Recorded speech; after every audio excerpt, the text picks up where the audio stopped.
Hello and welcome to Who's the Bossk? It's a Star Wars podcast from laughingplace.com. My name is Mike Celestino. I am your host. I am the lead Southern California reporter and editorial director for Star Wars content at Laughing Place.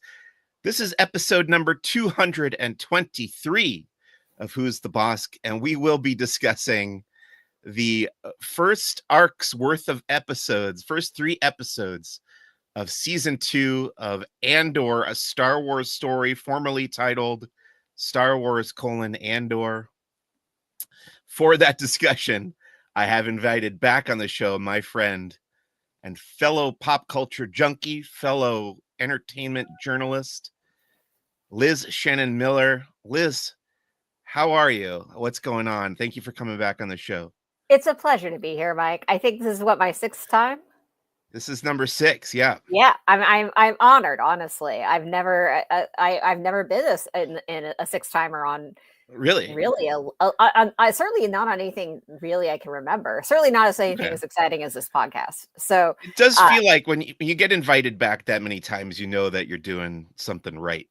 I like to think so. I genuinely enjoy coming on this podcast, largely because at a certain point I kind of I feel like I start saying things I wouldn't normally say in any other circumstance, but Right. It's fun. And you let me be very loud and angry and feminist. And that is, Excellent. these are qualities I look for. Well, this is the perfect episode then for you to get loud and angry and feminist. I did confess to you before we started rolling here that I'm still struggling with some jet lag. Got back to the States a few days ago. But I'm adjusting. It's getting there. I feel like maybe a few more days and we'll get there. So hang in there with me if you don't mind, if you can bear with me as Absolutely. we get through this. How are you, by the way? What's going on at Consequence, where you're the senior entertainment writer? Editor, but yes. Editor. I'm sorry. Yeah, no, it's fine. It does not matter. I do a lot of writing these days versus actual editing, so it's totally fine. Okay. Things are good. We ran our Andor review this week. I got to do a little video portion for it, which was fun. I think like this is always a really interesting time of year because you've got summer blockbusters heating up. And then also Emmy season is essentially underway. Like there's too much TV. Too much TV. What we are breaking ground here with this complaint, and I'm glad somebody's finally saying it. We did find 40 minutes this week to squeeze in the season premiere of the rehearsal. Oh boy, a must for me. So we got that in there. But yeah, otherwise we're so far behind on everything. So hopefully sometime soon things will quiet down. We'll get through all the TV. Here's the thing, Liz. This is your 6th appearance on Who's the Bossk, but as we've discussed before, somewhere along the line I got confused and we skipped over one of the levels of the 5 Star Wars questions, mostly because your first appearance predated the existence of the 5 Star Wars questions. So we went 1, 3, 4, 5. Gotcha. We never did level 2, and I thought we'd do kind of, we have a lot to get to, so I thought we'd do kind of a lightning round of a level 2. Are you good with that? Yeah, okay. Absolutely. Great. Here we go. 5 Star Wars questions, level 2. What's your favorite line of dialogue in a Star Wars movie or television show? I'm just gonna be lazy and say any combination of words Harrison Ford says in Empire Strikes Back. If you push me, I'll go with "I can be a nice man." I maybe got the exact wording there wrong, but I can be a nice man, right? Yeah, that sounds right. Yeah. I like it. There we go. Very good. Great. Number 2, which Star Wars planet would you like to live on and why? Endor moon, baby. I want to hang out with some Ewoks and hope they don't eat me. Tree houses. You can't go wrong. Yeah. What's your favorite, number 3, what's your favorite era in the Star Wars storytelling timeline? You know, I'm not going to list them all this time. You know what I'm talking about, and you have the list there. So do you have a favorite of those eras? Usually people will say the original trilogy era, or Yeah. What did you I go mean, for it? the problem is that all of those eras kind of suck. Like, it's not like you can point to any particular time in Star Wars history and be like, that seems like a chill place to live. Never pleasant, but I feel like that's kind of true of reality as well, right? Yeah, totally fair. I don't know. I'm gonna say the era of the acolyte. Like, there weren't any Okay. Siths screwing things up. All that nonsense is 100 years from now. You just get to be cool and hang out. So we'll call that the High Republic era, Yeah. because that's the end of the High Republic. Great. Number 4, which Star Wars creature would you like to have as a pet? I have a feeling it's going to be Lothcat. Yeah, Lothcat. Why would it not be Lothcat? We're going to get into Star Wars Celebration in a minute, but we saw concept art of Loth kittens coming to Star Wars Ahsoka season 2. Oh, God dang it. Now I have to watch Ahsoka. Number 5. Okay, here's a fun one. What filmmaker or author, let's say you're Kathleen Kennedy, you can call in any creative person to come in and pitch their own Star Wars story. Who would you like to see? A well-known creative person, who would you like to see create their own Star Wars story? Was anyone an asshole and just said George Lucas? I don't think anyone has said that to this. No, I'm not saying that. Oh God, Greta Gerwig is such a lazy answer. And she's mired in those Narnia movies. Yeah, I mean, this is a hypothetical, so it could be anyone. So yeah, of course. You know what? I'd be interested in seeing what Mary Harron did. Like, she direct American Psycho? Yes. Yeah. Yes. Okay. So she is very good at telling. She's very good at telling stories about both women and men. And I don't know what she would do with a Star Wars, but I'd be interested to find out. What has she done since now that movie came out in what, 99 or something? Oh goodness, she's been making movies of minimal impacts. I'm sad to say, just a lot working a lot in the indie space. She directed this really good Margaret Atwood adaptation called Alias Grace that's streaming on Netflix. And that one's it's like written by Sarah Polley, and it stars Anna Paquin and a couple of other notable people. Yeah, good show. Cool. No, I gotta catch up with her career, because I love American Psycho. I thought that movie was awesome. Let's just remind people we are recording this live via the Laughing Place YouTube channel. If you would like to comment or ask any questions, like Diego here said hello. Hi, Diego. And he's got a nice photo of all the Mickeys and friends. Let's talk about some headlines. Okay, great. Yeah. We could slow down a little bit here. Star Wars headlines is all news coming out of Star Wars Celebration. I was there. I was on the front lines. The only thing I missed that I wasn't present for was the big opening presentation with Mandalorian and Grogu, because I had my own panel was scheduled opposite. What was your panel? I got to do my little podcast here on the podcast stage, the HoloNet News stage, they call it. And I had an author named Dr. Chris Kempshall, who writes in-universe Star Wars history books, as my guest. And we kind of went through his writing career, which you can listen to in the previous episode of this podcast. So I missed that opening morning presentation. But the big news, the big headline coming out of there, we got confirmation that Ryan Gosling is starring in Shawn Levy's Star Wars movie. And we got the announcement of the title. It's called Star Wars Starfighter, and it's coming out in May of 2027, which coincidentally is the 50th anniversary of the original Star Wars film. What do you think, Liz? Shawn Levy, are you excited for this Star Wars film? You know, I know everyone on a filmmaker level is like, it's easy to be snobbish about Shawn Levy, but I've enjoyed too many of his movies. Right. On at least a basic, like, this is entertaining enough level that I can't be too mad about it. Like, would I like to see another filmmaker who would potentially be more daring and bold and interesting in their choices take on a Star Wars? Absolutely. But none of those people have been able to actually get a movie off the ground. So why not Shawn Levy? Why not? Give us right. Well, go ahead. Sorry. He had that big hit last year with Deadpool and Wolverine. Yeah. Sorry, I didn't mean to cut you off. You continue with what you're saying. No, I mean, I think Deadpool Wolverine, a movie I watched, I think 3 times in theaters. I'm not necessarily proud. I enjoyed it. Is the thing. Like, no, I enjoyed it too. He's good at making vaguely enjoyable movies at the very least. Like, and so I'm not necessarily overwhelmed with excitement about it, but I do love Ryan Gosling. And I also, I mean, most importantly, I'm just excited that it's taking place 5 years after Rise of Skywalker.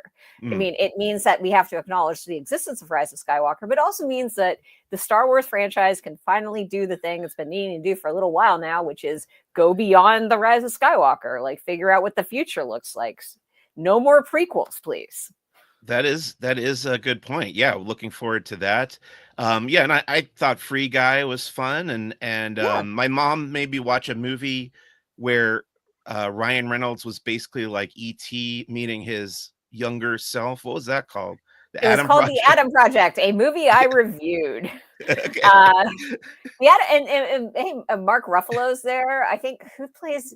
It's someone really. It's a woman who I was not expecting to play the bad guy. Plays the bad guy, and she was great. Oh, that's right. No, I can't remember either. Okay, yeah. I'm gonna look that up because that's important for me to remember. Okay, and I'll say I'll agree with you and say his movies are fun enough, and you know, if we can Catherine reach Keener.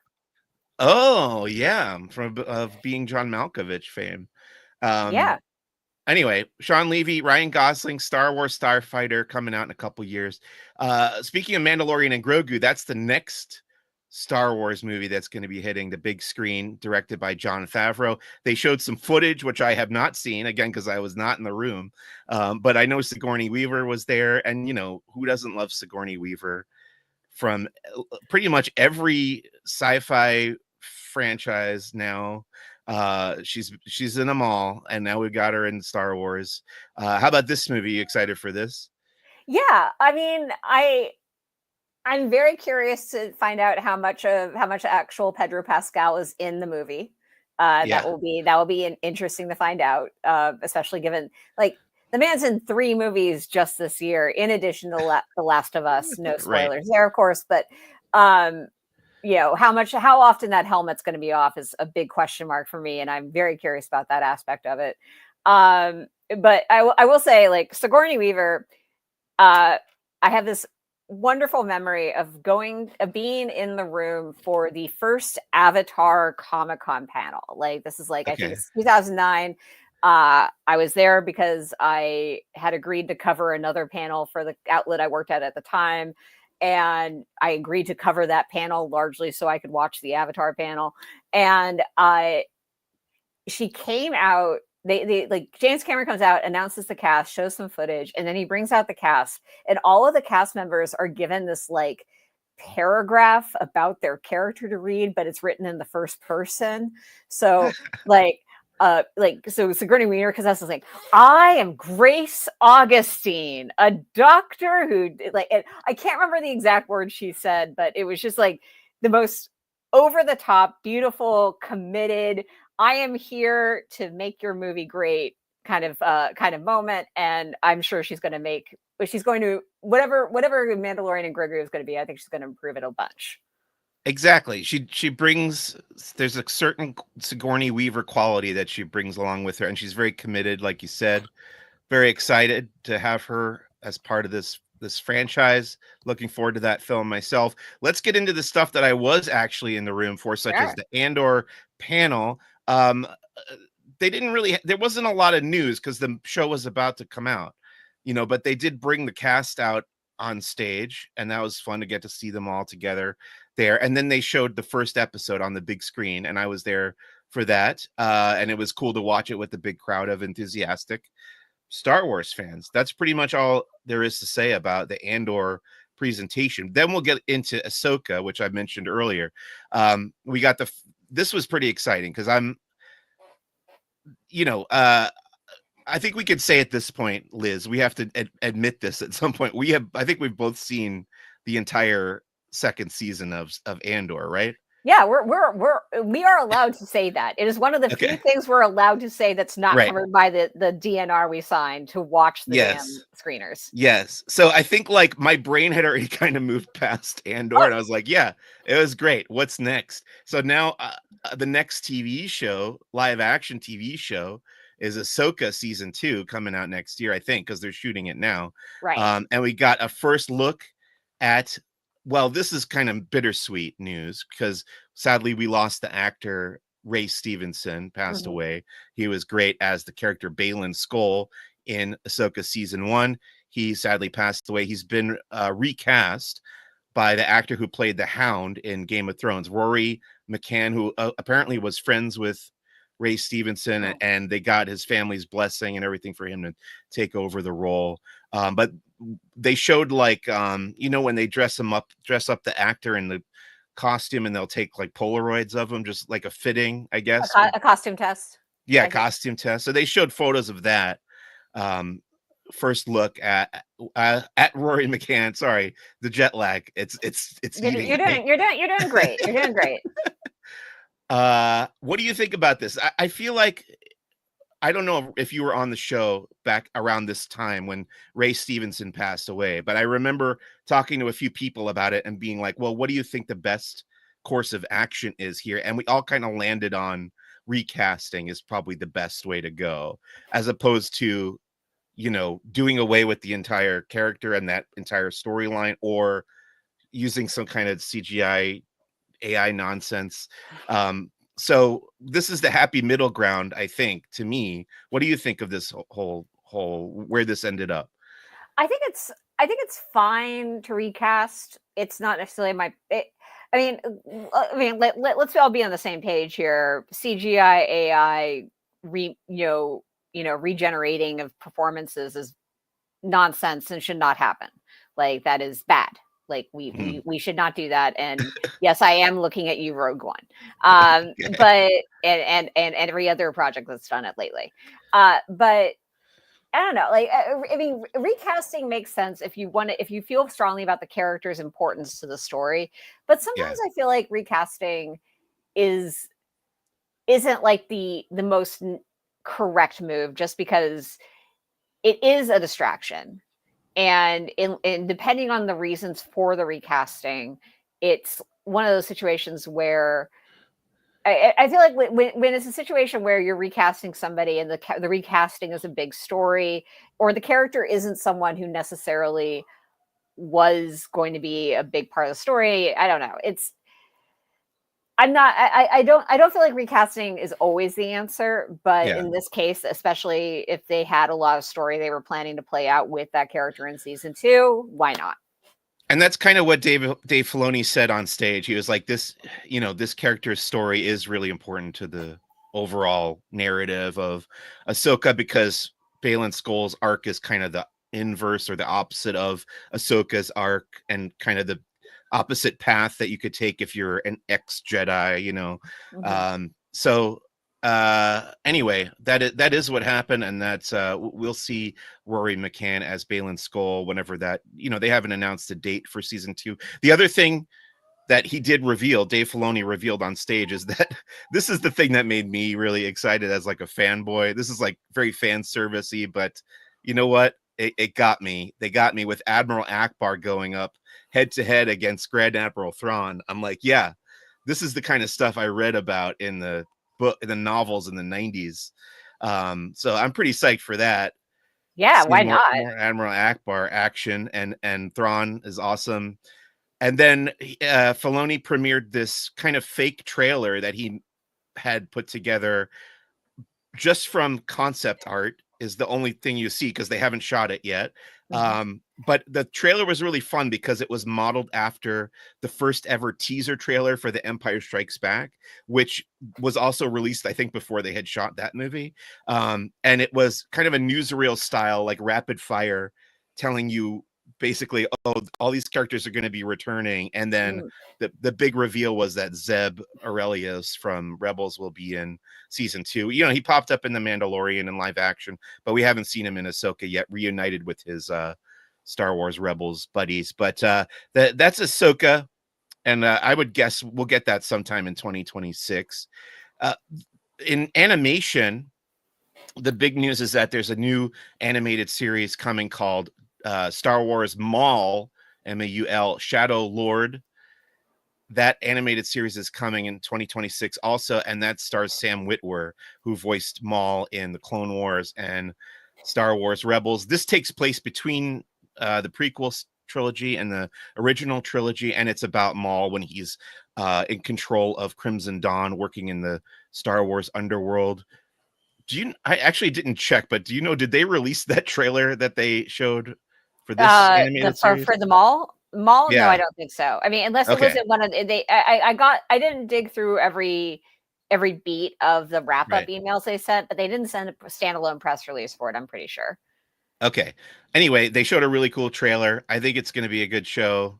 You know, there wasn't much to Darth Maul in the prequel movies in the Phantom Menace, but they really did flesh out his character, in my opinion, in the animated stuff.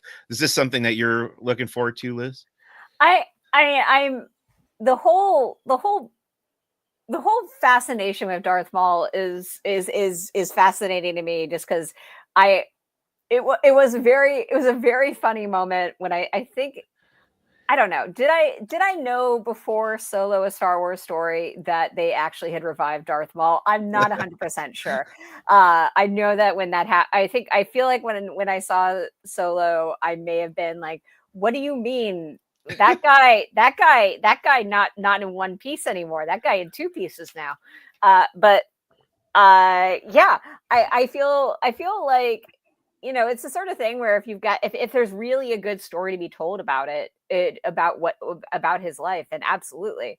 I just feel like I'm very happy for Sam Witwer, just because this is a guy who I'm looking at his IMDb right now. He was in the show at the beginning of his career. He was in both Angel and the show Dark Angel. He did an episode of Cheese Spies. He was Sloth number 3 on Star Trek Enterprise. Like, this is a guy who really worked his way up. You know, and he in 2007 he played muscular guy in Store in It's Always Sunny in Philadelphia. I love a career like this, where someone is just doing the work and putting in the time in these tiny one-off roles, and then eventually he gets this great voice acting career, and now he's one of Star Wars' go-to guys for a lot of big things. So that's cool. Good for Sam Witwer. I approve. Yeah. Yeah, I think he seems like a cool guy. He's good at doing that voice, and I'm looking forward to the show. I've liked all the animated stuff. So, speaking of animation, we got announcements of a 3rd season for Star Wars Young Jedi Adventures, which is kind of the animated show that's targeted at younger kids, as the title would imply. Why would you say that? Is it because it's because you and I went to that Disney event where we learned how to draw nubs? Nubs, yes. Yeah. Why would you possibly think that one was targeted towards children? Well, I will say it's one of the few entries in the current Star Wars canon that I have not entirely consumed. I've seen a good chunk of it, but at a certain point I was like, okay, I get the idea, and this show is definitely not for me. It's literally not targeted at me. It's fun. I think kids, it reminds me a lot of like Muppet Babies, and I think, it's perfect for kids who want to get into Star Wars, but as an adult fan, I have not really been able to sink my teeth into it. I did watch the episodes where they went to Batuu in Star Wars Galaxy's Edge, so that was cool. And then we also are getting a 2nd season of a show that I have watched in its entirety, because it was a short mini series, Lego Star Wars Rebuild the Galaxy, which is really fun. What era is that set in? It's kind of its own thing. I want to say that the beginning is set around the sequel trilogy era, to my recollection, but then it all goes haywire, and it's sort of like an alternate universe, multiverse type thing, where everything like literally gets remixed, and like now Jar Jar is literally a Sith Lord, and Darth Vader is still alive, and he's like a Jedi now, and yeah, it's like an alternate timeline. What were you gonna say? Sorry. Oh no, I'm just enjoying how nuts that is. It sounds like they just kind of want to do all the things at the same time, and Yes, so why bother with continuity? Which, hey, exactly. in the framework of a Lego animated Star Wars adventure, why the hell not? Yeah, that's the perfect place to do all that, and it's really fun and funny, and it stars Bobby Moynihan and a few Star Wars actors come back to do their own characters' voices. Like there was a little teaser at the end of the miniseries, so I kind of had the feeling there might be more coming up. But there's a teaser for the Lando Lorian, it's literally Billy D. Williams voicing Lando, but he's wearing like the armor and stuff. So I'm into um, it. yeah, check it out. It's called Lego Star Wars Rebuild the Galaxy. You could watch season 1 right now on Disney Plus, and season 2 is coming, I think, next year. The subtitle is Pieces of the Past. It's very much looking forward to that. The creators have been on the podcast talking about it. More animation. Star Wars Visions is a lot of fun. That's another thing where it's like not tied to the main canon. The creators, it's all, well, the first season was all Japanese anime filmmakers making these shorts, just kind of inspired by Star Wars with the iconography and the themes of Star Wars, but not connected to anything that we know from the canon. And then the second season, they went international. It was all different countries contributing from some of their most famous animation studios, like Aardman did one from the UK. And now season 3 is coming in October, and it's going back to Japan. It's all anime studios again, and we're getting sequels to a couple of these shorts from season 1, including the Ronin, the Village Bride, and the Ninth Jedi. Ninth Jedi, by the way, well, the Ronin's really good, but Ninth Jedi was my favorite from season 1, and that's getting, not only is it getting a sequel in season 3, but it's getting its own spin-off series in 2026 called Star Wars Visions Presents the Ninth Jedi. So that's going to have its own like narrative building out. Again, that's not connected to the main Star Wars canon at all, but very much looking forward to all this. Liz, have you seen Star Wars Visions at all? I've seen some of it. I haven't seen every episode, but I've seen a fair portion. And yeah, I really dig it as just like kind of like one-off examples of storytelling. But I remember Yeah, I was spending time with my brother over the weekend, and he brought up the Ninth Jedi getting all the sequel action, and yeah. that's just really cool. Like, I really appreciate the idea of Disney just recognizing good story here. Let's do more of good story. Why not?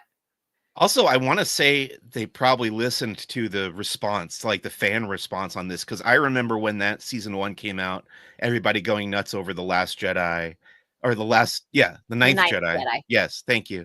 And saying like, "Oh, this is the one where like if you could see the story continue, you would want to." So that's what they're doing, and it makes perfect sense to me. Very much excited for all that. Let's turn to books for a minute. Lucasfilm Publishing. They announced the High Republic finale. I think this is a comic book actually called The Beacon, coming from Marvel, I think over the summer. The Andor is getting its own art of book. There's many of these throughout the decades. Art of Star Wars blank. Art of Andor is coming, I think, in the fall, and that'll cover both seasons of the show. Industrial Light and Magic is celebrating its 50th anniversary, and that's getting a 50 years of innovation coffee table book. I have the one from like the mid to late 90s, so that was like the 20th anniversary. Now we're at 50.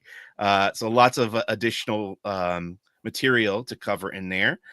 There's new covers got released for the Star Wars Legacy of Vader and Jedi Knights comic book series from Marvel, and then they showed interiors for the upcoming Art of the Acolyte, and the Acolyte visual guide books. So even though the Acolyte isn't continuing in the live action series form, we are getting some books covering the show. Thankfully, for fans of that, they can pick those up and learn more about how that show is put together.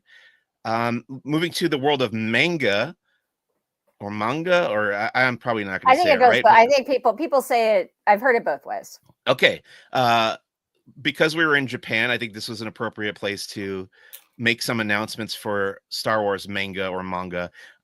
There's a new coffee table book coming out called The Art of Star Wars: A New Hope, which is about the Star Wars manga that came out in the 90s, which was again for the 20th anniversary, I think, of the original film. And then new manga releases are going to be an adaptation of the Star Wars Thrawn novel by Timothy Zahn and the video game Star Wars Jedi Fallen Order. Those are both getting manga adaptations. And then they showed new interiors for an upcoming manga called Path of the Lightsaber. And then Mandalorian Volume 5 is coming out soon as well. Anything from the books or manga that stick out to you, Liz, or that you would want to check out? I mean, this is the first time I'm really hearing about the idea of not just a manga adaptation of a video game, but any adaptation of a video game full stop. And it kind of makes me wonder, why hasn't this been a thing that's been happening all along? And I say this as someone who, I like video games in concept. I enjoy playing them from time to time. I do not end up devoting a lot of time or energy to them as a whole. And yet I know that there's like a ton, like for a lot of mega franchises, there's usually a video game component, and that video game component can be really cool and advance the story forward. And I have no way of really engaging with it unless I sink my time into playing a video game, which, as previously mentioned, I don't often really have the time to do. So my point is that do that all the time. Do that all the time.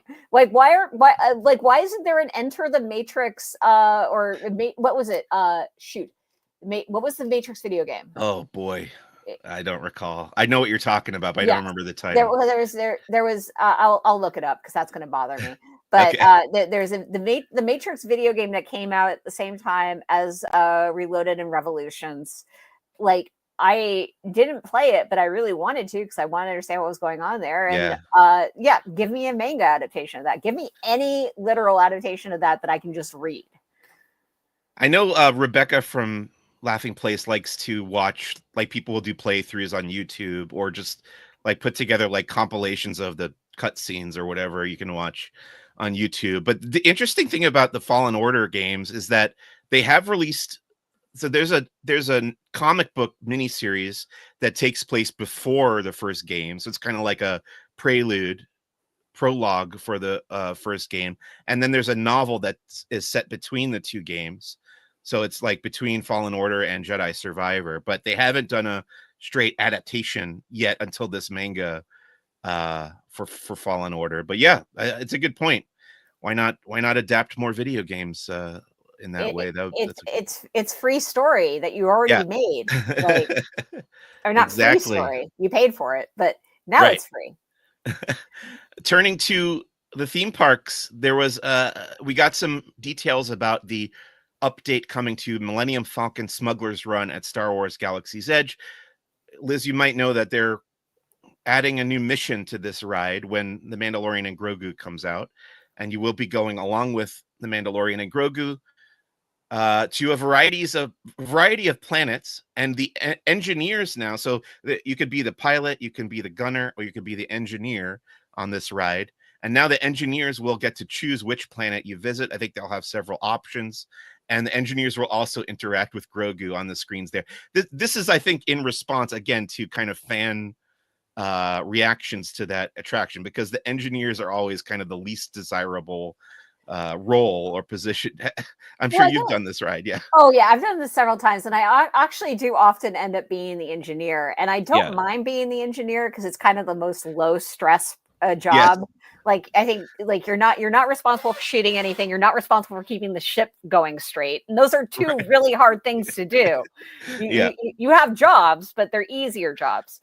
And I mean, that game is already basically pretty hard as it is. I don't know. Like, I if they can really pull that, it sounds like a lot that they're promising, like multiple worlds. Like you guys were successful at getting one game off the one world off the ground. Like that feels like a lot of interactivity to promise. But I will say, I think what they said was like you don't get to visit all the worlds in one ride. So you would pick like Coruscant and then that trip will be to Coruscant, and then the next time you ride, you can pick one of the other planets. But I'm just saying, like, even just having multiple options feels like an awful lot. I mean, it's cool, like, if they're actually going to pull that off, and it doesn't feel like outside of the realm of possibility.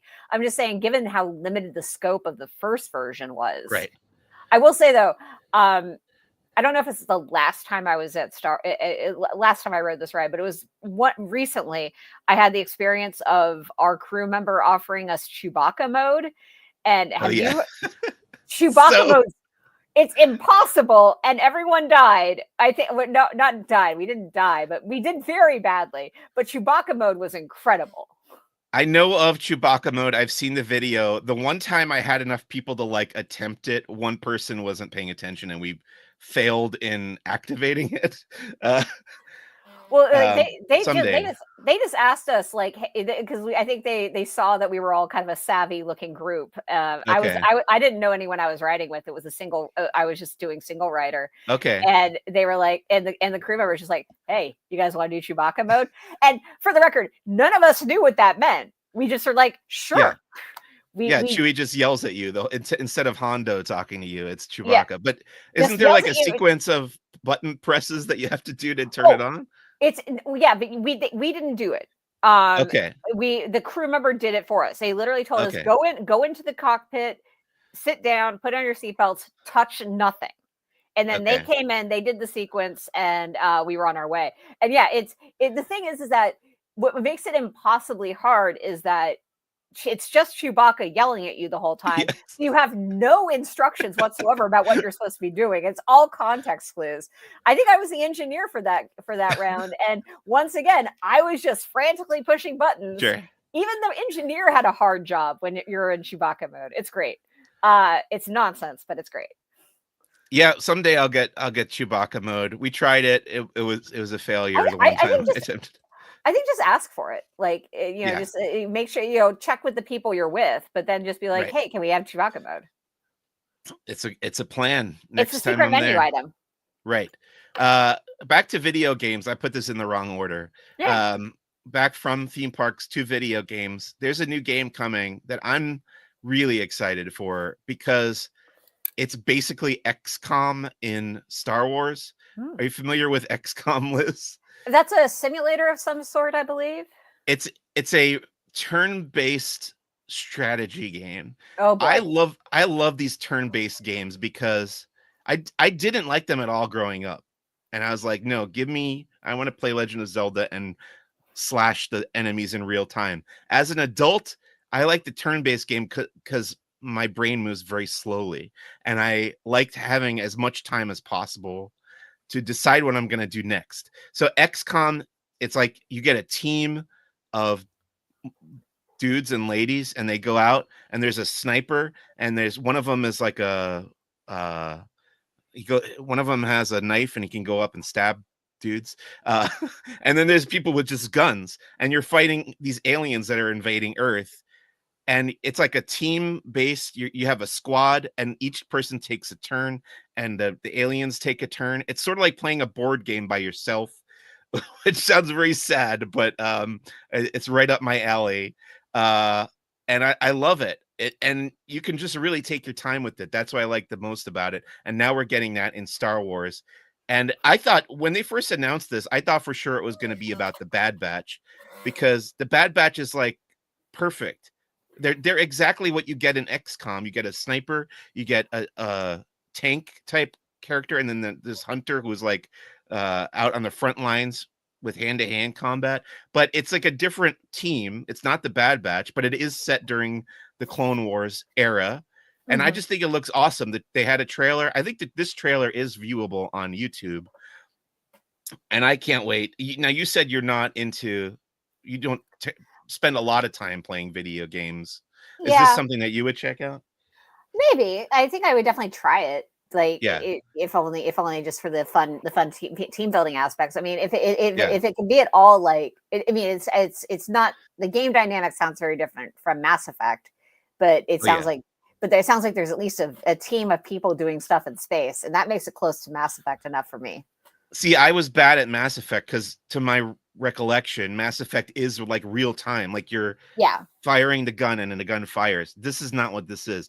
You're like, oh, it's kind of like I want to move this number of spaces on the board, and your character can move like 10 spaces at a time, basically, and then fire. Like you get a movement and a action within your turn.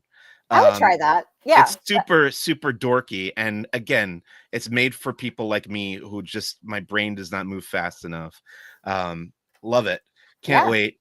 I forget if they said there was a date for this video game, but I'm very excited for it. Moving on to toys, I'm going to just run through some of the Hasbro announcements. In the Black Series, we're getting Dash Rendar. I guess this is so dorky. Do you know who Dash Rendar is? Remind me who Dash Rendar is. There was a multimedia Star Wars project in the mid-90s called Shadows of the Empire that took place between The Empire Strikes Back and Return of the Jedi. It kind of filled in the story gap there. And they introduced some new characters for that. One of them was Dash Rendar, who is basically like the fill-in for Han Solo because Han is frozen in carbonite at that point. So he had an action figure. And now they're remaking that action figure in the larger Black Series scale, which I'm all in. I already pre-ordered it. But yeah, I interviewed them. The interviews on my previous episode, and I was like, what made you decide to do this? And they're like, just for the fun of it and for people like you who will buy it. Yeah, pretty much. And then speaking of Jedi Survivor, this is another fun video game pack. They did so in the Jedi Survivor game, you could customize how the main character Cal Kestis, you can customize how he looks, and he has different haircuts and even different facial hair. And one of them is like a mullet with a mustache like this, and people call him Dirtbag Cal, and they made him into an action figure. So they're getting like really some deep cuts here from the Jedi Survivor. There's also some Jedi Survivor like supporting characters, like a character named Turgle and Scuva Stev. He's this little almost kind of like a crab monster creature or a squid or somebody, or a starfish. He kind of looks like a starfish. And he goes fishing with you in the game. Anyway, Marin, also from Jedi Survivor, is getting her Black Series figure. There's new sculpts of very recognizable characters named Han Solo and Chewbacca that look really nice. And then Chewbacca. Yeah. The guy who was yelling at you in the Millennium Falcon. Right, that guy. Yeah. In the vintage collection, the smaller 3 3/4 inch scale, they're making the Rocket Trooper, also getting Marin from Jedi Survivor, Cobb Vanth without the Boba Fett armor. Yes, Timothy Oliphant. Moff Gideon in his Dark Trooper armor, Crosshair from the Bad Batch, a Bantha. This looks really cool. The new Bantha, it's all furry and it comes with a Tusken Raider action figure. And then a new helmet, the real life-size helmet of the Death Trooper from the Black Series, Hasbro. Lots of fun announcements there. And I did get to interview the team, the Hasbro Star Wars team. That interview is in my previous episode, if you go back and listen to that. Okay. Lastly, Liz, I have one thought about the action figure thing. Please go. Yes. I just want to share. I just want to ask if anyone out there is watching this and can do this math for us while we're talking about other things. So we're about to get an Andor and all that. Yeah. I'm wildly curious to try to figure out who has more action figures made of them, Timothy Oliphant or Giancarlo Esposito. I feel like Giancarlo might have more just based, like, I feel like there has to have been like some sort of Breaking Bad figure set at some point or another, but I don't know who has more action figures, Timothy Oliphant or Giancarlo Esposito. Are you counting every different variant of Cobb Vanth? Because there's at least 4 now.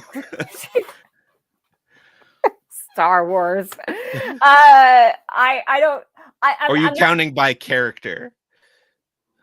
I'm going to take either. I'm just curious. Like, okay, because like Gus Fring, I'm pretty sure Gus Fring has an action figure. Yeah, but are there other? And I don't think like did he get one for Captain America? Oh, that's a good question. I don't know about Captain America. He's played a lot of villains. He's played a lot of villains, but you got to make a villain action figure, because otherwise, who are you going to hit with your hero action figure? It doesn't work. I don't think there are Do the Right Thing action figures. I'm trying to think of other Bob Roberts action figures. But yeah, it's a good question. We'll have to do some research Yes. afterwards. Maybe one of our listeners can hit me Well, up on yeah. Instagram. Let me know. If anyone has an answer, I'm very curious. Okay.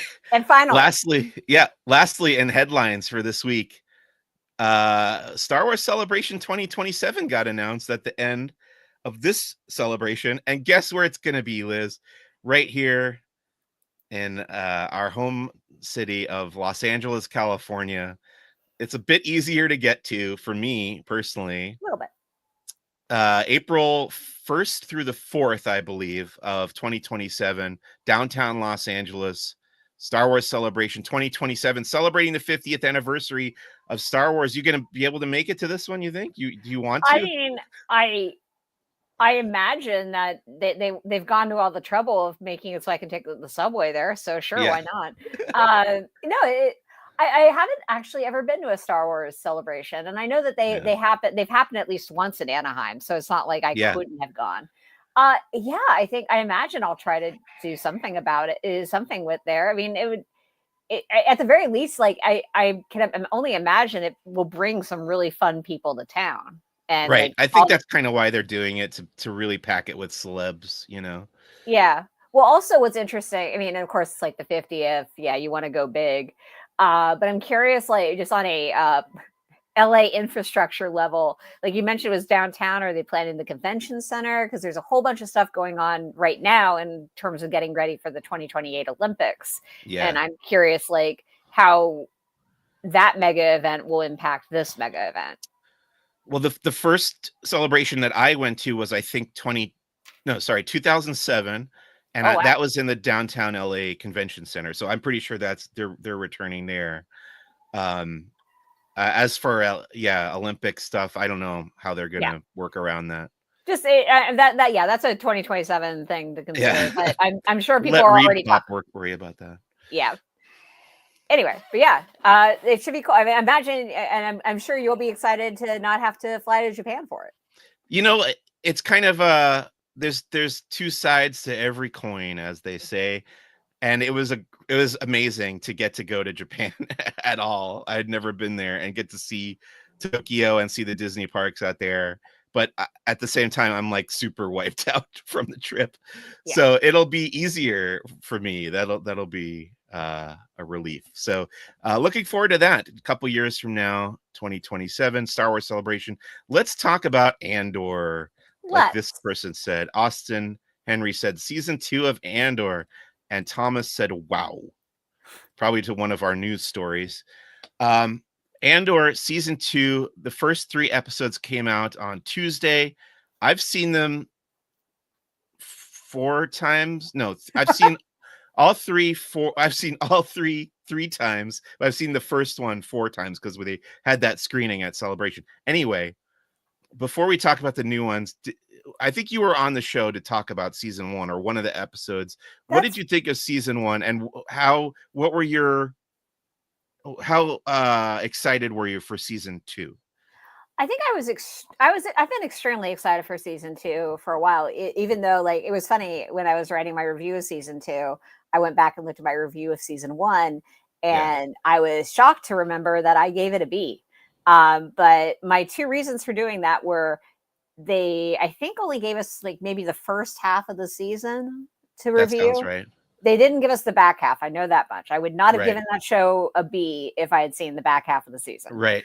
The other aspect is that I had, and I maintain this is an issue with the first season, is that, bless you, Tony Gilroy, you don't know how to end an episode of television. Like, I'm still not furious, but furiously amused, perhaps, by the end of episode 4 of Andor season 1, where the big cliffhanger is, will Andor read those manuals before dawn? That's the way that episode ends. That's right. It's so bad. It's a terrible way to end an episode of television. That is not how episodic television is supposed to work. So I was extremely excited for season 2, and I'll just quickly say, I know we've got places to talk about in general, our comments, more specific about our comments on the season, but somebody figured out how to end episodes. All the episode endings worked for me great. They were actual proper episode endings. Thank you very much. Good job, Andor. Right. Oh, great. An A for this season. I think it was either an A or an A minus. I can't Okay. exactly remember, but it's definitely on that line. But kind of tangentially with what you're talking about with the episode endings, I do feel like season 1 and season 2 were designed to be watched in these arcs. Now season 1, if I'm remembering right, it's like 3 episodes, then 3 episodes, then 1 episode, then 3 episodes in the prison, and then 2 episodes finale. Yeah. This season, as you know, again, we've seen the whole thing. We're not going to spoil anything past episode 3, but it is 3, 3, 3, and 3. How do you feel about the decision to release this season 3 at a time? Brilliant.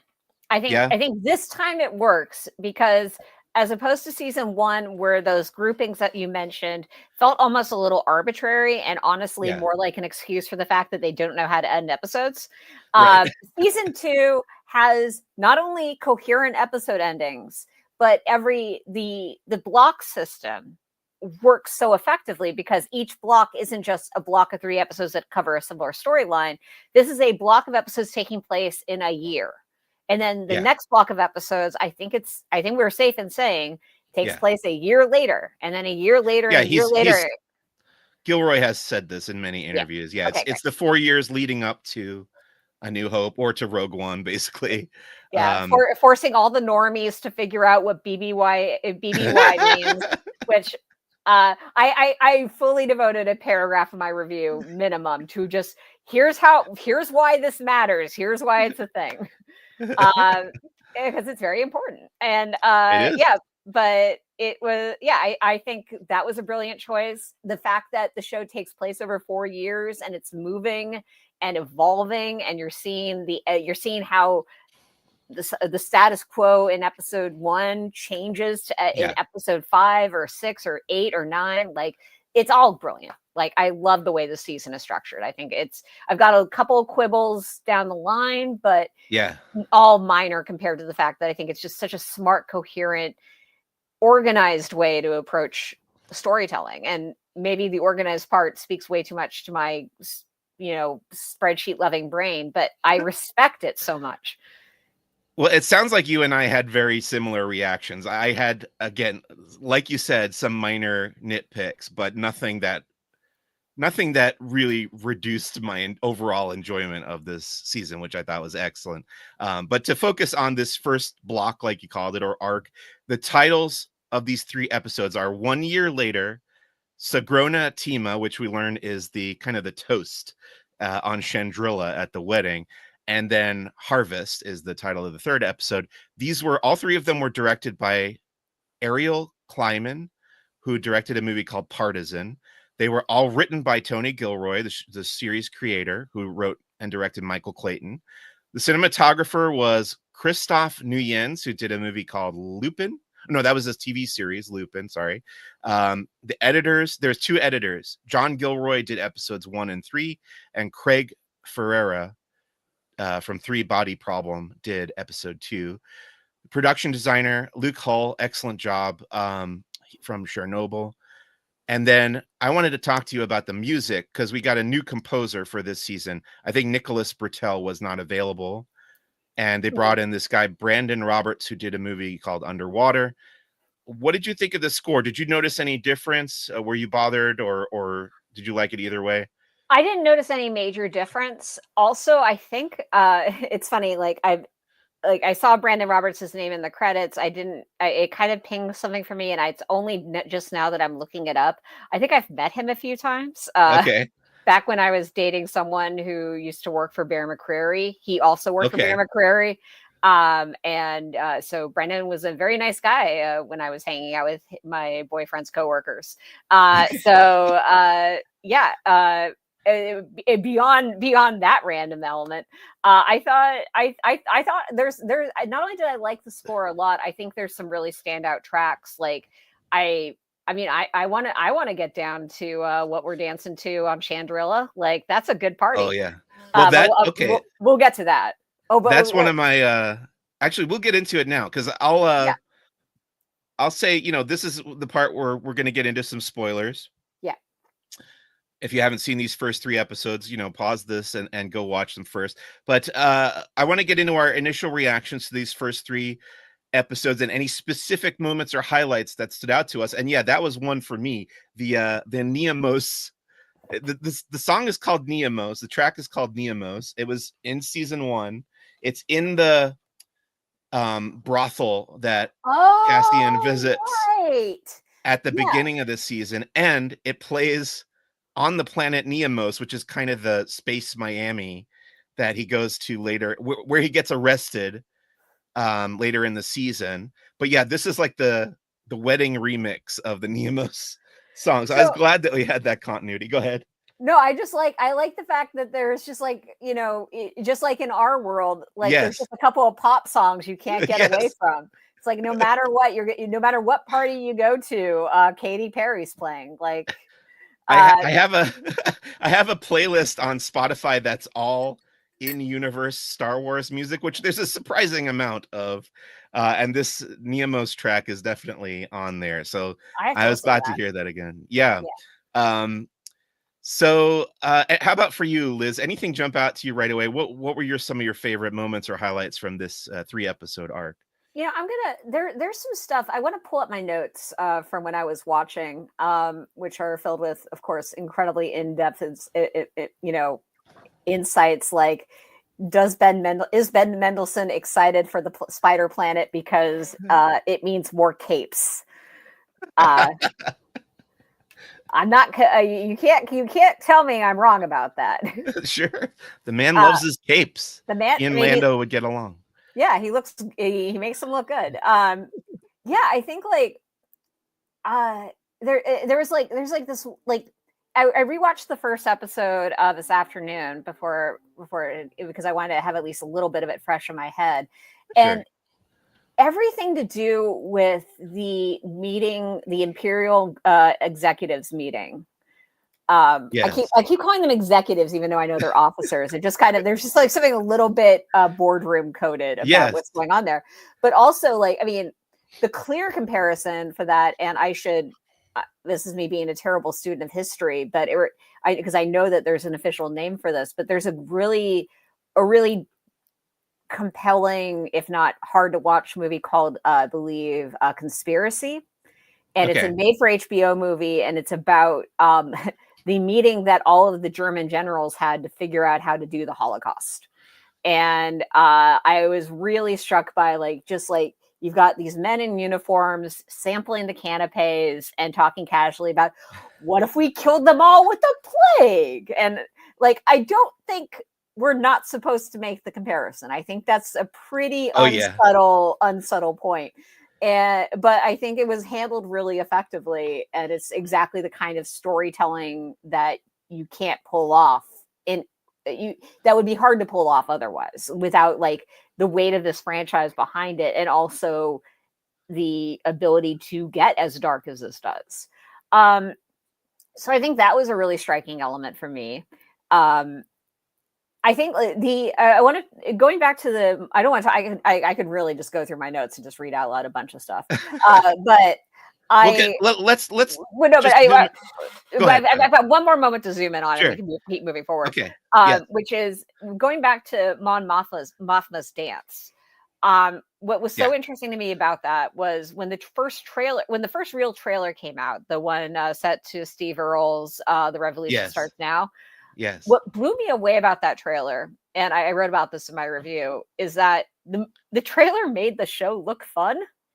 Like, it wasn't like, it was a shockingly upbeat trailer. And there were a lot of elements in it that felt like they were, that were cut to make it seem like it wasn't just going to be a grim Nazi parallel storyline.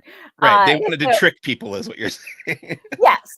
Well, I mean, I think, and I don't think it was completely manipulative. Like, I do think it was a fair representation of what the show is. And I do think there's some fun. There's a little bit of fun to it. But when I made this comment online, initially, a friend of mine responded to it like, yeah, it's really important to be able to see Mon Mothma twirling. Like that's the kind of thing we need. And so that comment really haunted me when I was watching the episode for the first time, because I was like, oh, this is not happy twirling. This is, I just sentenced my friend to death and I'm going to get drunk and dance out these feelings because otherwise they'll consume me inside. Like, it is unhappy twirling. And so that really stuck with me. And I think like it's a brilliant performance from Genevieve O'Reilly. Like, yeah. And, just also this a really well-directed sequence. And I really love the way they handled that particular aspect of her storyline. So just a lot of intensity there, a lot of sadness, and also a lot of twirling. Anyway, so well, I want to address both of your points here, and I'm going to start with Krennic's meeting. I love the newsreel, kind of the informative. You can see that playing at Star Tours, like in the rotation. Exactly. It's so chipper, and it's such a contrast to, again, like you said, these discussions of how are we going to commit genocide. And then, I think you're absolutely right in that Tony Gilroy is drawing a direct parallel to Nazi history, the Third Reich, and World War II history, because it's the propaganda department is called the Ministry of Enlightenment, which is, I think, almost identical to what the Nazis called it. So yeah, there's no secret there that's what they're going for. I also loved that Ben Mendelson, I think it was Krennic who dropped the phrase unlimited power, which he's talking about. So it's no secret that what they're really talking about in this meeting is building the Death Star, but it's under the guise of a power. I wrote it down here? Energy Independence Initiative. Yeah. Yeah, so I wrote down the exact. Go ahead. Yeah. Sorry. Basically, they're pretending like they're using this to power the galaxy, but it's really to blow up the galaxy. What were you going to say? Go ahead. Oh, I also in my notes have I made sure I copied this phrase exactly because I just wanted to capture how unsettling it was. Access to stable, unlimited power will transform the galactic economy and solidify imperial authority. Yeah. And I was just sending that quote to friends who are like, oh, so how's Andor? And I'm like, great, just chilling out with the super fun escapist sci-fi TV. Here's what a character just said. And what struck me about that particular line is that the phrase unlimited power has multiple meanings here, because famously at the end of Revenge of the Sith, Emperor Palpatine declares himself to have unlimited power. And I just love that. It's a little fun Easter egg that I don't think of Tony Gilroy as like a Star Wars dork, but he is. I know he's working with Star Wars nerds who are like probably feeding this stuff to him, and he used it very well. Moving on to the wedding, I found it interesting that Take Homa turned out to be the problem, and I think it was set up at the end of season 1 that we thought Davos Skolden, the kind of mob boss guy, was going to be an issue, and instead it turned out to be Mon's like lifelong friend. I don't know. Did you get that same feeling like coming out of season 1, like, oh, she entered into this deal with the devil and he's going to be a problem, the father of the groom basically, but then it turned out to be the guy who helped her connect with that dude?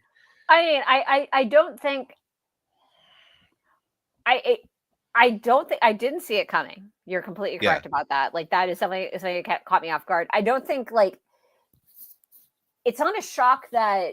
I mean, I think the thing is like the mobster guy is still also not a problem. Like, he hasn't been revealed to be like, a beautiful fluffy unicorn puppy. Right. But I definitely did. If you had asked me last season, who do you think bites it first, or that's not my pick. Yeah. And you mentioned that basically because of her conversations with Take Homa and Luthen Rail being like overly cautious, she kind of inadvertently puts a hit on him. And there's that great line that Luthen has of like, oh, it must be so nice for you to not know what I'm talking about. Basically, I'm going to have him murdered. And yeah, we see that the driver at the end is a character called Cinta Kaz from season 1, who was Vel Sartha's kind of on again, off again lady friend. And then there's also this stuff with her daughter, with Mon Mothma's daughter. Some very biting dialogue between those two, and just heartbreaking. Like, oh, I wish you were drunk. Gosh, just hurts so bad. Teens, man, freaking teens. So hard to get. I saw to get teens right. Right. I saw somebody comparing, like, drawing a comparison between this character of Leda and kind of the real world trend of young people toward conservatism. Mm-hmm. Would you agree with that comparison? Do you think that's a line being drawn on purpose? I mean, I could see the connection to maybe not necessarily the idea of young people being driven towards conservatism. I think, like, if I guess I could call the parallel the trad wife parallel. Yeah, like, yeah. I think that because I feel like trad wives don't. The trad wife thing doesn't feel like it's exclusive to like girls under the age of 18. Like, that feels like more of a dumb 20-something thing to do. Right. But yeah, I think there's definitely that element there, and I think so I think like somebody else also kind of, maybe there was an article somewhere that I saw linked and I forgot to click, but someone was bringing up the idea of comparing Leda to Leia, and like, you've got two very, we don't have a teen Leia show yet. I shouldn't roll my eyes when I say that, because I wouldn't necessarily mind a teen Leia show. Except for my stance that Andor should be the last prequel. Like, right. No more prequels, please. But I mean, I know that's a losing battle, and I'm not going to be mad at teen Leia when it happens. But I do think that it would be interesting to see Leia and Leia in a room together. Because I mean, they're contemporaries. They're around the same age, and they're sort of running in the same circles of the Imperial Senate. So yeah, you could definitely see that happening. I also want to kind of compare and contrast the two speeches that are given. So Perrin Firtha, who is Mon Mothma's like house husband, gives a speech at the wedding where he talks about how really all that's important in life is like finding joy and finding happiness and pleasure, right? But we also see Mon Mothma talking to her sister when they're like walking up the mountainside, and she says to her, like, she's talking about relationships, basically, and saying like, yeah, there's work to be done with the rebellion, but you have to live in order to do that work.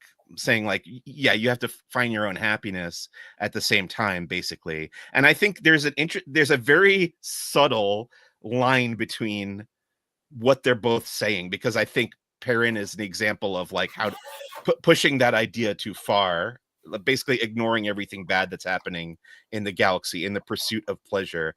And what Mon is saying is like, there's no way to accomplish these goals if you lose sight of what is important and meaningful to you personally. I don't know. Do you have any thoughts about that? I think it speaks to kind of just like the big ideas that the show is trying to explore. And I think what's compelling about it is that it's left very ambiguous. And there's definitely like room for various schools of thought within the various rebellions we're seeing. Yeah. You mentioned the trailer that made the show look fun, and I think a big part of that was the use of action in the trailer, which there's a lot of it, and we got some really good action in these episodes. Like, it opens with a really fun action. Actually, it opens with a nice quiet talking scene that's really impactful and meaningful to me. Yeah. And then we go into a really fun action, a really, like, there's almost some comedic elements to this opening action scene where he accidentally backs up the TIE fighter into the hangar. But then the escape is really thrilling. And then the third episode ends with the big, Cassian arrives on the grain planet called Mina Rao and blows up a bunch of stormtroopers and buries them in the grain. And there's, again, it's bittersweet too, because we lose Brasso. We'll talk about that in a minute. But what did you think of the action in these episodes, and how well was it balanced with the quieter moments? I think it was pretty well balanced. Overall, I thought the action was good. Like, I think it's solid, and like you said, I think the opening sequence was definitely a highlight for me. It's not. I feel like we can safely say there's more exciting stuff coming. Sure. But yeah, I think it was a solid start. I don't think they blew. Yeah. I to put it crudely, I don't think they blew their load this early in, and I'm glad. Sure. Right. But yeah, I think I mean the grain planet stuff maybe didn't necessarily have a huge impact on me, and I think there's a reason for that. That's later in the outline. Right. Okay. Well, let's get into that then. Let's get into kind of the elephant in the room. Since we're on the grain planet, we'll talk about the character of Bix Kayleen, played wonderfully by Adria Arjona, and she has kind of the I would call it like the heaviest character arc of this 3-episode batch. Yeah. First of all, she's dealing with PTSD from the torture that she experienced in season 1 at the hands of Dr. Gorst. The episode open, I think the first time we see her, it's a dream sequence where Dr. Gorst is like creeping through her hut there on Mina Rao, and then it turns out to be a nightmare. And then later on in the 3rd episode, yeah, I mean, we just have to come out and say that this is, I'm pretty sure, the first time on screen that we've seen an attempted rape in Star Wars history. Certainly the first time, I believe, even in all the novels and comics throughout the years, I don't know if the word rape has ever been uttered in Star Wars. I could be wrong about that. Do they actually say rape on screen? I can't She remember. does. Yeah. Okay. She says he tried to rape me when the other soldier comes up. Great. So I guess I want to ask you how you felt about this. Do you think this is appropriate subject matter, first of all, for a Star Wars show? And do you think it's being handled well by the creators, by Gilroy and company? I mean, I think it's interesting to have, like, we didn't have the same discussion when we were talking about genocide just a little bit ago. Right. Well, genocide is part and parcel with, I mean, they blow up that whole planet in the first movie, right? So they are literally building a genocide machine. It is totally true. I don't mind it necessarily, like on a it's definitely a dark turn, and it's definitely something that hovered, like, as I was literally just saying a minute ago, like, it was hard for me to enjoy the action in that moment, because I was just like, oh God, poor Bix. Like, that's, what a sucky situation. She's already got a lot on her plate, guys. Like, what she didn't need this on top of that. And I would have liked to have, I mean, she's not the only female character on this show. And there are plenty of female characters on this show whose entire storylines aren't defined by trauma. So I'm not really making that complaint, but I do think that it would have been, Bix's storyline at the stage is very defined by trauma, and that's a little that doesn't give a very good actress a lot to do, except for look sad and traumatized. I didn't mind it necessarily, but I did and I think at a certain point, if you're going to argue that Star Wars should be able to be used as a storytelling device to reflect the real world, rape is a part of the real world, right? And ignoring that would be dumb. That being said, when someone was like, oh, this is the darkest storyline any Star Wars character has had to face, there was a part of me that kind of flashed to the moment in A New Hope where Leia's in her cell and Darth Vader and the torture robot go in, and the door closes. We don't see what happens. And that in itself is probably honestly more haunting and disturbing than anything that happened in episode 3 of this show. Just thanks to the power of imagination, and also we're watching it when we're a lot younger, and also it's a torture robot and Darth Vader, and even if you do know he's her dad, it's still fucked up. Sorry, I should. That's fine. And also, like, we should point out, Bix is able to fight off her attacker, and Leia is sort of powerless in that moment in the detention cell. Yeah. So it's definitely disturbing, and it's definitely like not the sort of thing like I'm excited to see in Star Wars, but I do think I feel like it was handled at least pretty responsibly. And, you know, how it affects the rest of the season, of course, that's a discussion you will have on future episodes. Right. Yeah. And I want to point out, the Hollywood Reporter ran an interview this morning. I think they had this ready to go because they knew the content was going to have a divisive response, which it did. I saw people in support of it and people reacting negatively to it, but there were quotes from Tony Gilroy and from Adria Arjona in the Hollywood Reporter explaining why they chose to go down this path, I guess. So I recommend going and reading their words about it. I'm probably not the person to judge whether or not it was, I saw some people asking why they didn't include like a content warning or a trigger warning or something like that. So I could see that being a valid argument. What do you think? I've never seen a content warning for attempted assault. I've seen it. Actually, you know what? I can't say that with 100% certainty. I feel like there might have been things, but at the same time, like, again, we're putting a content warning on it because of an attempted assault. Meanwhile, we've got people casually discussing genocide in a very direct parallel to real life history. Like, it's weird.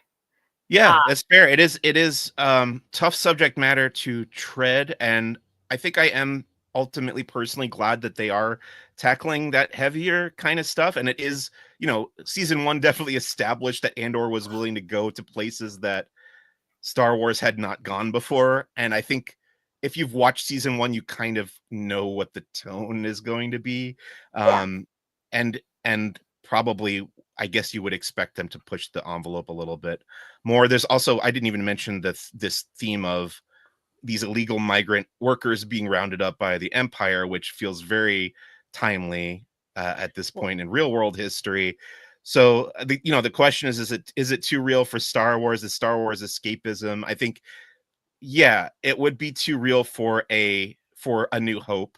If that happened in A New Hope, I think it would feel jarring and out of place. But for Andor, again, like we know what this show is, and it does feel tonally different from other Star Wars, personally, for me, than I've seen before. So I think what it comes down to, sorry, I didn't mean to cut you off. Go ahead. The thing it really comes down to for me personally is that Tony Gilroy is a creator I trust to handle this material responsibly.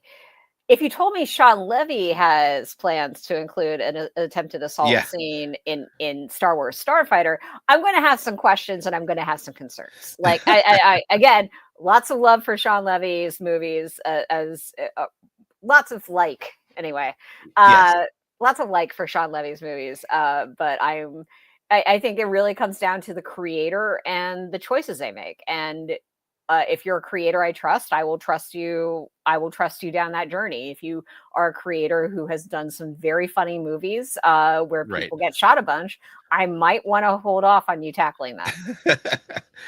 Very good point. There's something lighter and more fun we can talk about here, Liz, and it's the dinner party sequence.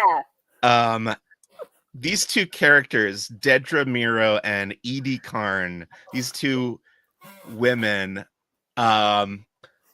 similar but opposite. I don't know, how would you describe this meeting of the minds of Dedra and Edie? What's different about these two characters in your mind? I think they're both really good examples of characters who think of themselves as good people who work hard and have great aspirations, whether they be for their own careers or for their son. And it's like, it's there's a part of me that wonders if they had in mind the idea of bringing Cyril and Deidre together as a couple before or after they created his mother character, because there's that whole the whole idea of, is he just dating his mother on some level? Like, it's so messed up, everything to do with that trio, but especially just that no couple has been better suited to be paired together than Deidre and Cyril. And I love the fact that the show fully committed to it, and it's just nuts, and they're a disaster, and it's so entertaining. And Cyril is so dreading this moment of his mother and his girlfriend meeting each other. And so the build up to it is great. The execution of when it finally happens is wonderful. This dressing down that Dedra gives to Edie of basically like, here's how this relationship is going to work. He's going to visit you twice a month, and in exchange, you're going to do this and this, and stop making him incredibly anxious all the time. Yeah, it's a very interesting dynamic, and none of these people are good people. I don't think. I don't know. Would you call any of these people good people? Not really. No. But I mean, I think the brilliance is that they think they're good. Right. Yes. Everyone thinks that they're the hero, basically. Right. And the two Imperial characters definitely do. And Edie definitely thinks she's doing what's best for her son in the most overbearing way possible. So it's really fun to see them bounce off each other. That was probably my favorite scene in the movie, when he leaves the room and just goes and lays. I've seen so many memes now already of Cyril just laying on the bed. And then, yeah, go ahead. I have to keep an eye out for those. So that sounds great. Yeah. Love it so much. Go ahead. Sorry. Oh, no, it's fine. I just wanted to point out, like, I love the fact that we're in this glory age of Catherine Hunter just showing up and stuff. She's so good. Yeah, if you anyone out there hasn't seen Joel Cohen's The Tragedy of Macbeth, she's plays all three witches. All three witches. It's incredible. It's incredible. It's I'm not actually a big fan of that movie as a whole, but it's worth watching it just for her. Like, she's incredible. Wherever she pops up, I really enjoy her. She's a great character actress. Yeah, I was rewatching some Black Doves this week, and I'd forgotten that she plays a key role in that show. It's on Netflix. So yeah. Catherine Hunter, always a good time. So I rewatched these 3 episodes with my wife last night, and as our heroes are flying off from the grain planet Mina Rao at the end, my wife Tori is like, What about B2 Emo? What about our little dog droid who just wants to hang out with Cassian? Why do you think there was any way they could have gone back for him? Was there no time? Was the Empire going to send in reinforcements? Why didn't they go back for B2? I don't know. At this point, I just kind of have to assume that Cassian doesn't like B2. And I think Cassian is wrong about this. But I feel like B2 girl, you gotta listen. You got to listen to what he's telling you with his actions, not his words. He's just not that into you. He's just not that into you. And I mean, in the particular case of episode 3, I do think it was a chaotic enough situation to justify leaving him behind. But at the same time, B2, find you someone who appreciates you for you, because you deserve it. I just feel my heart breaks for B2 because he wants only one thing in the world. Yeah, Marva, who he can't hang out with anymore. She's gone. And he just wants Cassian to come back and hang out with them, and he doesn't get it here anyway. So it is if this season has a flaw, it is the fact that there's not enough B2 in it. Before we wrap up, I first of all, I agree with you, and then I want to pay tribute and pour one out for the recurring characters that passed away. Take Holma, for all intents and purposes, we believe he's been killed, and Brasso seems like a good guy, and he was killed in the Imperial attack there. What's your read on why he was killed? I think they shot him in the back as he was fleeing on his speeder bike. Not how. Oh, you mean like why do you feel like the story dropped him out of the character? The story decided to drop that character at this time. I think it's a stakes thing. I think it's just it's like this feels more real because we know that people can die. Yeah. I don't know. Do you agree with that? I do. I'm just like, it's one of those character deaths where it either is totally story motivated, like they're like, we want to kind of lower the number of allies that Andor has, kind of keep him moving lighter as a character, or it could be this actor got booked on this other show, we need to wrap him out fast, Right. and we want to wrap up his storyline from season 1. Yeah.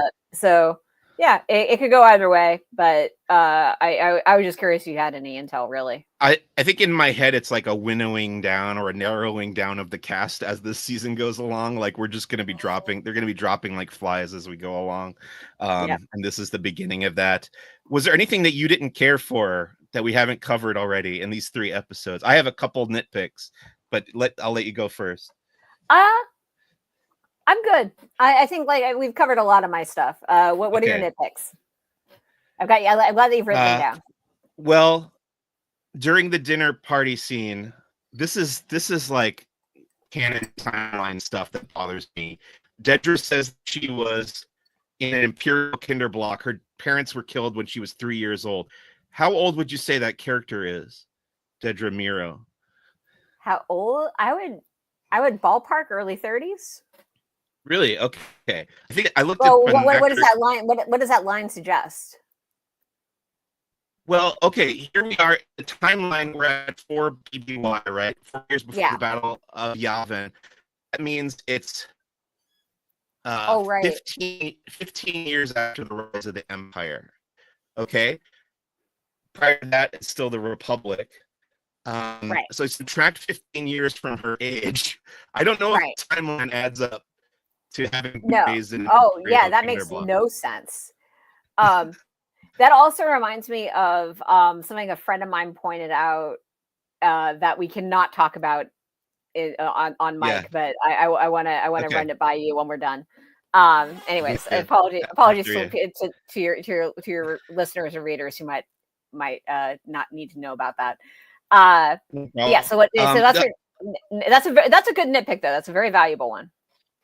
Yeah, then my big problem with season 1 was not enough alien characters, and I think I still have that problem. There's aliens in the background, but I want to see aliens having, I do see aliens having conversation with people in the background, but I want aliens to be in the forefront, I guess, and it just doesn't happen. It doesn't feel Star Warsy enough for me without that.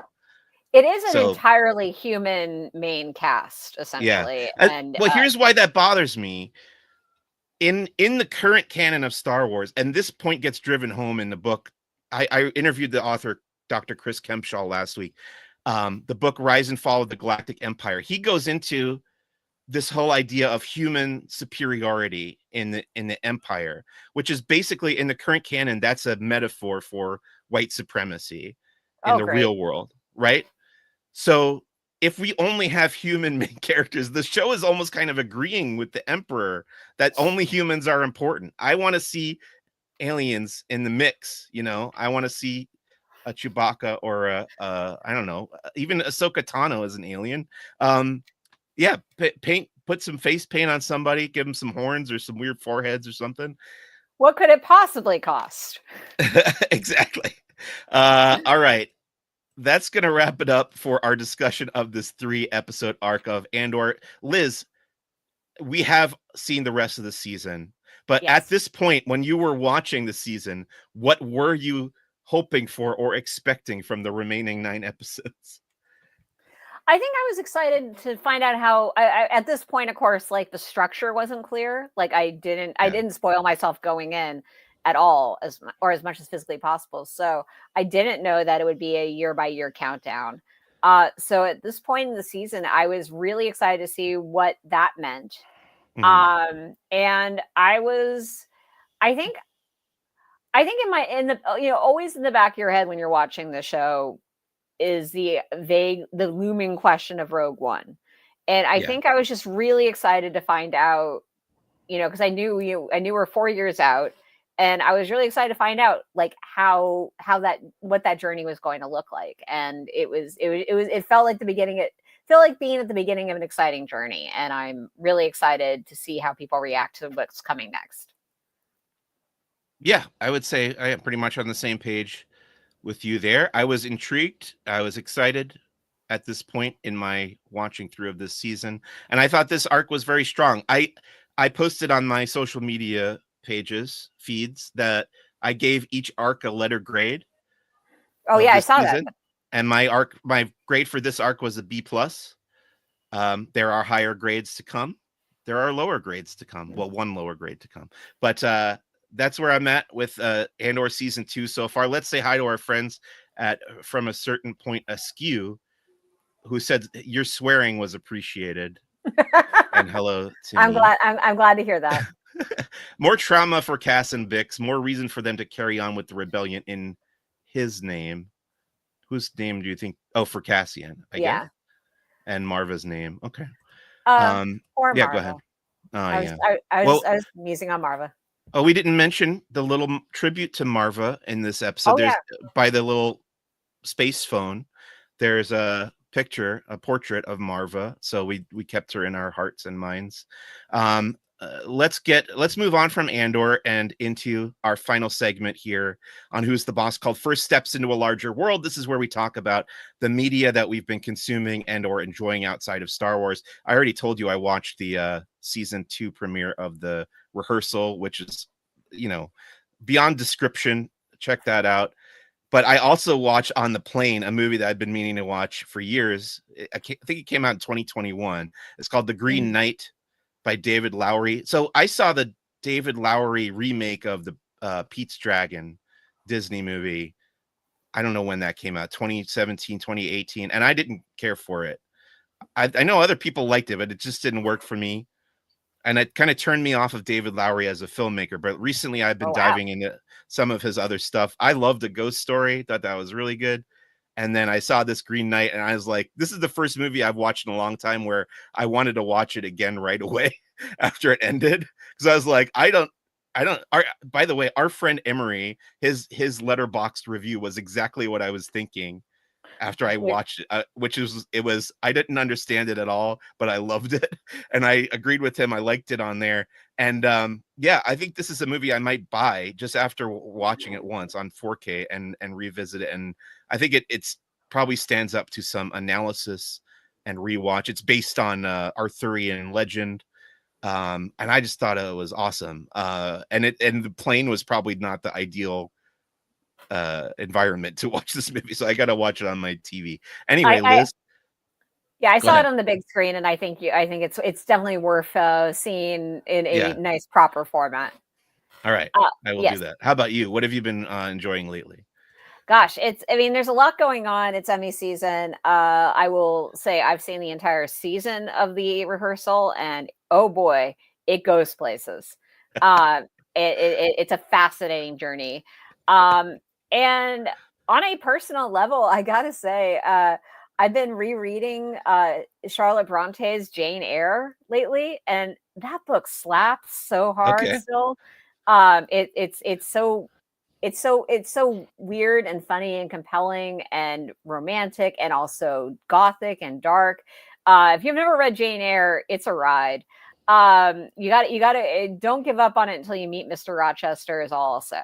Beyond that, something I feel like is a little under the radar, but is pretty cool, is the creator of Cowboy Bebop is back with a new animated series called Lazarus, which is screening. It's running on Adult Swim, which means it's on Max after the fact. And it's a pretty cool sci-fi tale with some of the same elements of Cowboy Bebop in terms of like an unconventional group of heroes get together to help save the world. It's not quite Cowboy Bebop at the very least, but there's still kind of a jazzy influence to the soundtrack and some compelling characters. So I keep saying the word compelling, and I know it's a word that gets overused, but sometimes stuff is compelling. I don't know what to tell you. It's a good word. All right. Good word. Great examples this week. Thank you for that, Liz. Sure. And thank you so much for being my guest here on this episode of Who's the Boss. Always enjoy talking to you about Star Wars. Where would you like to send people to find you if you would like them to find you on the internet? I am on Blue Sky at lizshannonmiller.com because I'm fancy and I have my own custom URL as my handle. I am on Letterboxd at Lizlet. That's Lizlet.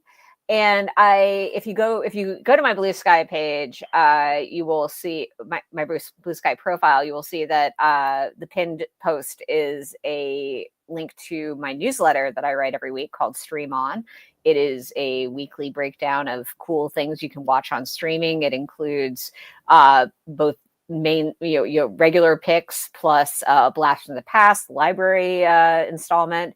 There's a segment where I recommend something that's under 90 minutes or less if it's a movie, under 30 minutes or less if it's a TV show. It's called One Last One Before Bed. And then I also recently launched a new feature where I ask other people to pick stuff. So they tend to be vaguely famous. So recently I've had people like Sandra Bernhardt and Damian Kulash make special guest recommendations. This week is spoiler alert for tomorrow's issue of Stream On. Cynthia Day Robinson from the Accountant movies and The Lord of the Rings, The Rings of Power. So it's I love writing this newsletter. It's a lot of fun for me. So I love it when people subscribe. Is the title Stream On an intentional reference to the Brian Benben HBO sitcom? No, I believe it was more. I believe it's more of an intentional reference to the Aerosmith song. But I am not mad at you pulling out that reference, because we all need to talk more about Dream On, the first adult sitcom. Yes. All right. That brings us to the end of this week's episode of Who's the Bossk. As always, please visit laughingplace.com for all your Disney news and opinions. I'm on Instagram at Who's the Bossk Pod. Next week on the show, we'll be talking about that second arc of episodes, episodes 4 through 6 of Andor season 2. My name is Mike Celestino. Thanks so much for either watching live and commenting along or listening to the audio version later on. I appreciate you. And may the force be with you. Thanks again to Liz. See you real soon. Bye.